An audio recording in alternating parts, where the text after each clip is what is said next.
सत्याचा मोर्चा।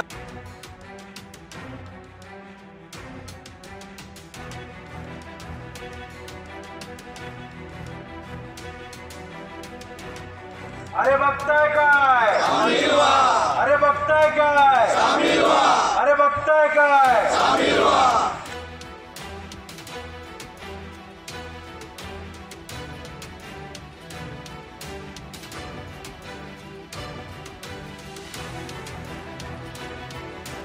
बोगस मतदार यादीत फेरफार यावरून विरोधकांकडून सातत्याने आरोपांची लाट उठवली जाते।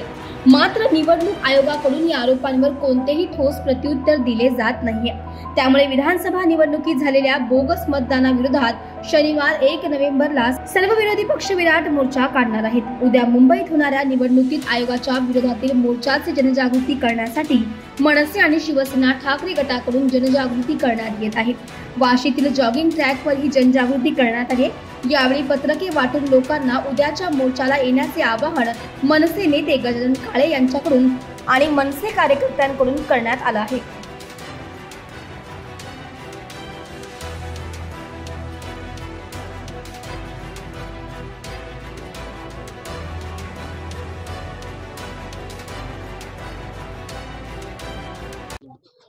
सर, उद्या मोर्चाचं आयोजन करण्यात येत आहे।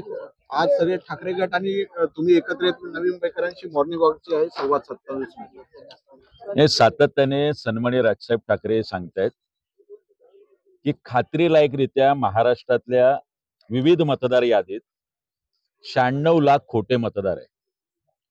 नवी मुंबई मनसेने आणि महाराष्ट्रात सातत्याने शिवसेना, मनसे आणि महाविकास आघाडीतल्या पक्षांनी पुराव्यासह ही गोष्ट प्रकर्षाने राज्य निवडणूक आयुक्त असतील, केंद्रीय निवडणूक आयोग असेल, याला दाखवून दिली। मात्र या बोगस मतदारांच्या आधारे 2014 पासून सत्तेत आलेल्यांना स्थानिक स्वराज्य संस्थेच्या निवडणुका सुद्धा या बोगस मतदार यादीच्या आधारे जिंकण्याचा त्यांचा मानस आहे। या मतदार यादीला विरोध करायला आणि सर्व खोटे मतदार जे आहेत हे वगळावेत, यासाठी सन्माननीय उद्धव साहेब आणि राजसाहेब यांच्या नेतृत्वाखाली 1 तारखेचा मोर्चा होणार आहे। आज शिवसेना नवी मुंबई असेल, महाराष्ट्र नवनिर्माण सेना नवी मुंबई असेल, आम्ही वाशी मिनी शिशोर येथे जमून सर्वसामान्य खऱ्या मतदारांपर्यंत पत्रकाच्या माध्यमातून, घोषणांच्या माध्यमातून हे सगळं आव्हान करून उद्या मोठ्या संख्येने नवी मुंबईतून खरे मतदार, शिवसैनिक आणि महाराष्ट्र सैनिक या देशातल्या पहिला मोर्चा निवडणूक आयोगाच्या विरोधातला, तिथे सगळे खूप मोठ्या संख्येने जमतील आणि न भूतो न भविष्यती हा मोर्चा होईल एवढं निश्चित।